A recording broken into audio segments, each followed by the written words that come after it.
আপনি তো এখানে অ্যাজ এ স্টুডেন্ট আসতেছেন, আপনি তো এখানে সংসার সাজাতে আসতেছেন না। তো বাংলাদেশ থেকে ক্রোকারিজ আনার কোনো দরকার নাই। আসসালামু আলাইকুম, আশা করি আপনারা সবাই খুবই ভালো আছেন। আলহামদুলিল্লাহ, আমিও অনেক ভালো আছি। যারা যারা বাংলাদেশ থেকে ইউকেতে আসার প্ল্যান করতেছেন, তারা বাংলাদেশ থেকে আসার সময় কি কি প্রয়োজনীয় জিনিসপত্র নিয়ে আসতে পারবেন। একটা আপু আমাকে কমেন্ট করছে যে আপু, আপনি যদি ডিটেলস এমন একটা ভিডিও বানাতেন তাহলে খুবই উপকৃত হতাম। তো আজকের ভিডিওতে আমি ট্রাই করব, আপনারা যারা বাংলাদেশ থেকে ইউকেতে আসার প্ল্যান করতেছেন, তারা ছেলে হোক অথবা মেয়ে হোক, কি কি জিনিস আপনারা, কি কি প্রয়োজনীয় জিনিসপত্র আপনারা সাথে করে নিয়ে আসতে পারবেন, কি কি আনার দরকার নাই সেগুলো আমি বলবো। অ্যান্ড দেরি না করে ভিডিওটা এখনই স্টার্ট করি। বিফোর দ্যাট, যারা আমার চ্যানেলটি এখনও সাবস্ক্রাইব করেন নাই, তারা don't forget to subscribe my channel. আর আপনারা যদি রিয়েল টাইম আপডেট চান, তাহলে অবশ্যই আমার ফেসবুক আইডি অথবা ইনস্টাগ্রাম আইডি সব ডিসক্রিপশন বক্সে দেওয়া আছে। আপনারা ওইখানে গিয়ে ফলো অথবা লাইক দিতে পারেন। সো আপনারা রিয়েল টাইম আপডেট পাবেন, আমি কি কি করতেছি, কোথায় ঘুরতে যাচ্ছি।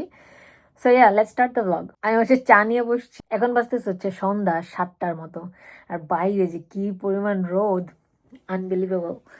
কিন্তু তারপর আমি পরে আসছি হুডি। কেন? কারণ শীত করে। সো ভিডিওর শুরুতে আমি যে জিনিসটা নিয়ে প্রথমে বলতে চাই সেটা হচ্ছে, ধরেন আপনার ইউকে ভিসা হয়ে গেছে। এখন আপনি বলবেন যে আমার ভিসা টিসা হয়ে গেছে, আমার এখন শুধু পাসপোর্টটা নিয়ে গেলে চলবে। না, আপনার সাথে করে আপনার পাসপোর্ট নিয়ে আসবেন, আপনার কাস্ট লেটারটা নিয়ে আসবেন, টিভি টেস্টের সার্টিফিকেট, ব্যাংক স্টেটমেন্টের কপি, আপনি যে অ্যাকোমোডেশনে আসবেন সেই অ্যাকোমোডেশনের কনফার্মেশন লেটার। অনেক সময় ইমিগ্রেশন অফিসার জানতে চায় আপনি কোন অ্যাড্রেসে গিয়ে উঠবেন, আপনি কোথায় যাচ্ছেন। 4-5টা পাসপোর্ট সাইজের ছবি নিয়ে আসবেন, কারণ অনেক জায়গায় ছবি দেওয়া লাগে। ইউনিভার্সিটিতে আপনার আইডি কার্ডের জন্য এরকম অনেক জায়গায় লাগে। সো আপনি 4-5টা পাসপোর্ট সাইজের ছবি, কিছু টাকা ক্যাশ নিয়ে আসবেন সাথে করে। সো এগুলো আপনার সাথে করে কি কি ডকুমেন্টস আনবেন সেগুলা। সো এখন আমি বলবো, আপনার সাথে করে আপনি কি কি ইলেকট্রনিক্স ডিভাইস নিয়ে আসতে পারেন, অথবা আপনার সাথে করে আপনি কি কি ইলেকট্রনিক্স ইকুইপমেন্ট নিয়ে আসতে হবে। আপনি তো আপনার সাথে করে আপনার ফোনটা নিয়ে আসবেন। এরপরে আপনার যদি ল্যাপটপ থেকে থাকে তাহলে ভালো কথা, নিয়ে আসবেন ল্যাপটপ। যদি না থাকে তাহলে এখানে এসে খুবই ভালো ডিলে আপনারা ল্যাপটপ কিনতে পারবেন। সো বাংলাদেশ থেকে কেনার কোনো দরকার নাই, আপনারা এখান থেকে নিয়ে আসবেন। আমি বাংলাদেশ থেকে কিনে আনছি, কিন্তু আমি এখানে আসার পরে আমি আমার ল্যাপটপ চেঞ্জ করছি, কারণ এখানে আরও ভালো কোয়ালিটির ল্যাপটপ অনেক ভালো দামে আমি কিনতে পারছি। অ্যান্ড আপনি যেহেতু এজ এ স্টুডেন্ট হিসেবে আসতেছেন, আপনি যে কোনো ইলেকট্রনিক্স ডিভাইসে স্টুডেন্ট ডিসকাউন্ট পাবেন। সো এই জন্য সমস্যা হয় না। সো আমি বলবো, যদি ল্যাপটপ না কিনে থাকেন তাহলে ইউকে থেকে এসে ল্যাপটপ কিনতে পারবেন। তারপরে ইউকের যে চার্জার কেবল, আমি চার্জারটা নিয়ে বসছি, যে ইউকের সকেটগুলোতে ইউকের চার্জার 3 পিনের। বাংলাদেশের যে চার্জারের প্যানেলগুলো সেগুলো দুইটা থাকে মনে হয়, ভুলে গেছি, আমি সঠিক জানি না। আর ইউকেরগুলো এই যেরকম 3টা পিনের থাকে। তো আপনারা ট্রাই করবেন বাংলাদেশ থেকে একটা এরকম অ্যাডাপ্টার নিয়ে আসার। আপনারা পাওয়ার ব্যাংক নিয়ে আসতে পারেন, একটা হেডফোন নিয়ে আসতে পারেন, অথবা আপনি যদি ইয়ারফোনে কমফোর্টেবল হন, অথবা এখন সবাই এয়ারপডস ইউজ করেন, সো আপনারা এগুলো নিয়ে আসতে পারেন। সো এগুলো গেল ইলেকট্রনিক্সের জিনিসপত্র। আশা করি আপনারা বুঝতে পারছেন যে এইগুলাই হলে অ্যাজ এ স্টুডেন্ট আপনার এগুলাই দরকার, এর থেকে বেশি অতিরিক্ত কোনো কিছু দরকার নাই। তারপরে যে জিনিসগুলো আমি আপনার লিস্টে রাখার কথা বলবো সেগুলো আপনার উইন্টারের জন্য প্রয়োজনীয় কাপড় চোপড়। সেগুলোর মধ্যে একটা খুবই হেভি একটা উইন্টারের জ্যাকেট আনবেন। যদিও অনেকে সেখান থেকেও কিনে, কিন্তু আপনি যদি চান বাংলাদেশ থেকেও একটা ওয়াটারপ্রুফ উইন্ডপ্রুফ জ্যাকেট নিয়ে আসবেন, কারণ ইউকেতে শীতের সময় বৃষ্টি হয় অনেক। সেজন্য আমি বলবো যে এমন একটা জ্যাকেট কিনবেন যেটা ওয়াটারপ্রুফ আর উইন্ডপ্রুফ। তারপর 3-4টা হুডি কিনে নিয়ে আসলেন। ছেলে মেয়ে সবাই হুডি পরে এখানে, সো আপনারা 3-4টা হুডি কিনলেন। গ্লাভস কিনে নিয়ে আসলেন, অনেকগুলা মোজা কিনে নিয়ে আসবেন। তারপর থার্মাল সেট, যেটা যেটা ইনার বলে, প্যান্টের জিন্সের নিচে অথবা প্যান্টের নিচে নিচে পরলে আপনার শীতটা একটু কম লাগে, ওই থার্মাল সেটটা কিনে নিয়ে আসবেন। মেয়ে হোক বা ছেলে হোক, বাংলাদেশ থেকে বেশি করে কটনের যে ইনারগুলো আছে ওগুলা নিয়ে আসতে পারেন। এইগুলা হচ্ছে খুবই কাজে দেয়। প্রথম প্রথম আসার পরে দেখা যায় 1 বছর আপনি জব ম্যানেজ করতে করতে, কপ আপ করতে করতে এগুলা আপনি কেনার টাইম পাবেন না, অথবা আপনার কাছে অত পরিমাণ টাকা নাই কেনার জন্য। সো এই জন্য ভালো বাংলাদেশ থেকে আপনি নিয়ে আসলেন, যাতে 1-1.5 বছর আপনার হচ্ছে এইসব বেসিক জিনিসপত্র কিনতে না হয়। এখন যে জিনিসগুলো আমি মেনশন করবো সেগুলো হচ্ছে আপনার নিত্য প্রয়োজনীয়, যেমন রেগুলার ক্লথিংস। বাংলাদেশ থেকে ম্যাক্সিমাম ডেনিমগুলা ইউকেতে আসে। আপনি যদি প্রাইমার্কে অথবা H&M অথবা ইভেন আপনি যদি মার্ক অ্যান্ড স্পেন্সারেও যান, সেখানে গিয়ে দেখবেন মেড ইন বাংলাদেশ ডেনিমের উপরে লেখা। তো আমি বলবো বাংলাদেশ থেকে আসলে খুবই ভালো মানের 7-8টা ডেনিমের প্যান্ট নিয়ে আসবেন। রাতে ঘুমানোর জন্য কিছু কমফোর্টেবল কাপড় চোপড় নিয়ে আসলেন। এরপরে হচ্ছে আপনি কিছু কিউট কিউট কিছু টপ নিয়ে আসলেন যদি মেয়ে হয়ে থাকেন, যাতে আপনি সবসময় সবসময় পরতে পারেন। আবার অনেক সময় এটা মাথায় রাখবেন যে যেহেতু এখানে শীতটা থাকে বছরে মিনিমাম 9 মাস অথবা 8 মাস, সো এই জন্য হচ্ছে আপনাকে মোটা মোটা যে হুডিগুলো আছে, সবসময় যে হুড, এই যে আমি একটা পরে আছি এটাতে হচ্ছে হুড আছে, এরকম হুডওয়ালা আপনি চাইলে 4-5টা নিয়ে আসতে পারেন। আর হুড ছাড়া কতগুলো নিয়ে আসবেন, ডিফারেন্ট ডিফারেন্ট ডিজাইনার, আপনার পছন্দ মতো, আপনার জন্যই ভালো। এরপরে অনেকে মনে করে যে ইউকেতে মনে হয় সবসময় শীত। ইউকেতে সবসময় শীত না, ইউকেতে ভালোই গরম পড়ে, বাংলাদেশের চেয়েও মাঝে মাঝে অনেক বেশি গরম পড়ে। সো আপনি হচ্ছে কিছু কটনের জামা কাপড় নিয়ে আসলেন, কিছু সুন্দর সুন্দর কুর্তি, আমি যেটা বুঝাইতে চাইতেছি আর কি, নিয়ে আসলেন। এরপরে আপনি হচ্ছে একটা ভালো দেখে একটা মাফলার নিতে পারেন, যাতে আপনি সবসময় ইউজ করতে পারেন।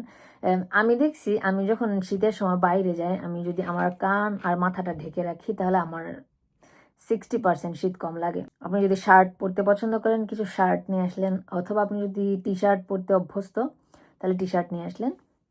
কিন্তু আপনারা একটা জিনিস মাথায় রাখবেন, আপনাদের লাগেজ আপনাদেরকে কতটুকু অ্যালাউ করতেছে, সো সেই হিসাব করে 4টা-5টা করে ডেনিম, 4টা-5টা করে টি শার্ট অথবা টপ। মেয়েদের ক্ষেত্রে টপগুলো খুবই ছোট হয়, কিন্তু ছেলেদের শার্টগুলো একটু হেভি হয়, অথবা কি বলে এটাকে, টি শার্টগুলো একটু হেভি হয়। সো আপনারা একটু মাথা খাটিয়ে প্যাকিং করতে পারেন। প্রথমে বললাম যে আপনার শীতের জন্য কী কী আনতে পারেন আর রেগুলার বেসিসের জন্য আপনারা কী কী প্যাক করতে পারেন। এরপরে আমি বলবো ট্রেডিশনাল কিছু জামা কাপড়ও নিয়ে আসেন। ধরেন অ্যাজ এ স্টুডেন্ট আপনি যখন ইউকে থেকে বাংলাদেশে আসতেছেন, মাঝে মাঝে আপনার ট্রেডিশনাল কাপড় চোপড় পরতেও মনে চায়। ধরেন আপনি আসতেছেন সেপ্টেম্বর মাসে, সামনের বছর ঈদ আসতেছে, সেই ঈদের কথা চিন্তা ভাবনা করে ধরেন অ্যাজ এ বাঙালি ইউকেতে বাংলাদেশি কমিউনিটি যেহেতু বেশি স্ট্রং, এখানে আপনি পয়লা বৈশাখ বলেন, যে কোনো অনুষ্ঠানে বলবেন, দেখবেন এখানে অনুষ্ঠান হইতেছে। সো আপনি যদি মেয়ে হয়ে থাকেন 3-4টা শাড়ি কিনলেন, তারপর 3-4টা শাড়ি না কিনলেও হবে, 2টা শাড়ি কিনে আনেন, 3-4টা কামিজ নিয়ে আসেন, কুর্তা নিয়ে আসেন, এগুলো আপনার জন্য ভালো। আমি যখন আসছিলাম তখন আমি 3-4টা কুর্তা নিয়ে আসছিলাম, তারপরে সেলোয়ার কামিজ নিয়ে আসছিলাম। সো আর ছেলে হলে কয়েকটা পাঞ্জাবি নিয়ে আসেন। অনেকে হচ্ছে লুঙ্গি পরতে পছন্দ করে, সো আপনারা লুঙ্গিও নিয়ে আসতে পারেন। আমার কাছে, আমি বাংলাদেশ থেকে আসার সময় গামছাও নিয়ে আসছি। এখন যে জিনিসটা মেনশন করতে চাই সেটা হচ্ছে, ধরেন আপনি 1 জোড়া স্নিকার্স পরে আসলেন, সাথে করে আরও 2 জোড়া স্নিকার্স নিয়ে আসবেন আর 1 জোড়া স্যান্ডেল নিয়ে আসবেন। 2 জোড়া কেন বললাম, 1 জোড়া এমন দেখে নিয়ে আসবেন যেগুলো হচ্ছে ওয়াটার প্রুফ। ইউকেতে আপনি চাইলে বুটস নিয়ে আসতে পারেন, 1 জোড়া বুটস অথবা 1 জোড়া স্নিকার্স নিয়ে আসতে পারেন, একটা বুটস আর একটা স্নিকার্স। বুটস নিলেন হচ্ছে ধরেন ওয়াটার প্রুফ, আর হচ্ছে যাতে পরলে আপনার কমফোর্টেবল হয়, ইউনিভার্সিটিতে পরে যেতে পারেন, দেখলে একটু ক্লাসিক মনে হয়। আর আরেকজোড়া স্নিকার্স সেটা নিতে পারেন হচ্ছে আপনি যাতে কমফোর্টেবলি দাঁড়িয়ে থাকলে অথবা কাজে গেলে আপনার কমফোর্টেবল ফিল হয়, এরকম। এর থেকে বেশি কিনবেন না, কারণ এখানে এসে আপনি আবার জোড়া কিনবেন আমি জানি। এরপরে বাংলাদেশ থেকে আসার সময় অনেকে কি করে, প্রেশার কুকার নিয়ে আসে, থালা বাটি মুড়ি চিরা সব কিছু নিয়ে আসে। আমি বলবো যে এগুলা হচ্ছে একদম পুরা বোকামি। এগুলা কেন নিয়ে আসতে হবে? এখানে আপনি যদি টেস্কোতে অথবা বিভিন্ন ধরনের ওই যে গ্রিন স্ট্রিটে অথবা কুইন্স মার্কেটে অথবা বার্কিংয়ে যান, তাহলে দেখবেন ওইখান থেকে আপনি খুবই সস্তায়, খুবই রিজনেবল প্রাইসে আপনি প্রেশার কুকার, মানে আপনি কিচেনে যা যা লাগতেছে তা কিনতেছেন। আপনি তো এখানে এজ এ স্টুডেন্ট আসতেছেন, আপনি তো এখানে সংসার সাজাতে আসতেছেন না। সেই জন্য আমার মনে হয় না যে আপনার অত কিছু লাগবে। সো বাংলাদেশ থেকে ক্রকারিজ আনার কোনো দরকার নাই। আপনি চাইলে এখানে এসে সব কিছু কিনতে পারেন। ইউকেতে আপনি অনেক আইটেম পাবেন যেগুলো বাংলাদেশে পাওয়া যায়। সো আপনি কি করতে পারেন, কিছু মশলাপাতি নিয়ে আসতে পারেন। এগুলোই আমার মতে আমি রেকমেন্ড করব। কোনো একটা মেয়ে আমার এই ভিডিওটা দেখতেছে, আপনি যদি হিজাবি হয়ে থাকেন তাহলে আপনি বোরকা কিনে নিয়ে আসতে পারেন, হিজাব কিনে নিয়ে আসতে পারেন 7 থেকে 8টা ডিফারেন্ট কালারের। কারণ আপনি তো একটা অথবা 2টা হিজাব প্রত্যেকবার চাইবেন না পরতে, আপনি চাইবেন ডিফারেন্ট হিজাব পরতে। সো যদি মানে আপনার এবিলিটি থাকে তাহলে হচ্ছে 10-12টা হিজাব কিনে নিয়ে আসেন। এখানকার হিজাবগুলা খুবই ডিসগাস্টিং। বাংলাদেশের যে কটনের হিজাবগুলা ওগুলা খুবই ভালো। আপনার বাংলাদেশ থেকে কিছু হিজাব কিনে নিয়ে আসেন, হিজাবের পিন, সেফটি পিন সব কিছু নিয়ে আসবেন। আপনাদের লিস্টে কিছু ঔষধের নামও রাখতে পারেন যেগুলো হচ্ছে সবচেয়ে বেশি জরুরি, যেমন প্যারাসিটামল, কিছু ঠান্ডা কাশির ঔষধ, গ্যাস্ট্রিকের ঔষধ, কিছু স্যালাইন। আপনাদের যদি অ্যালার্জিক কোনো প্রবলেম থাকে, অ্যালার্জির ট্যাবলেট। ইউকেতে আবার অ্যালার্জির সমস্যাটা সবচেয়ে বেশি, সামার আসলে এই সমস্যাটা সবচেয়ে বেশি দেখা যায়। সো আপনারা আপনাদের লিস্টে কিছু অ্যালার্জির ঔষধও রাখতে পারেন।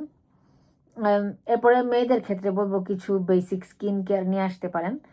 যেমন ফার্স্টে 2-3 মাসের জন্য হলেও অন্তত আপনারা যে নর্মাল স্কিন কেয়ার করেন সেই স্কিন কেয়ারগুলো নিয়ে আসবেন সাথে করে। এরপর আপনার যদি মেকআপ করতে পছন্দ হয়, মেকআপের জিনিসপত্রগুলো নিয়ে আসেন। কারণ আসার পরে দেখবেন আপনি কাজই খুঁজে পাচ্ছেন না, তো মেকআপের জিনিসপত্র কিনতে একটু হিমশিম খাবেন এখানে। সো বাংলাদেশ থেকে বেটার আপনি বাংলাদেশ থেকে নিয়ে আসেন। অনেকে আছে মেকআপ করা ছাড়া ইউনিভার্সিটিতে যাইতে কমফোর্টেবল ফিল করে না।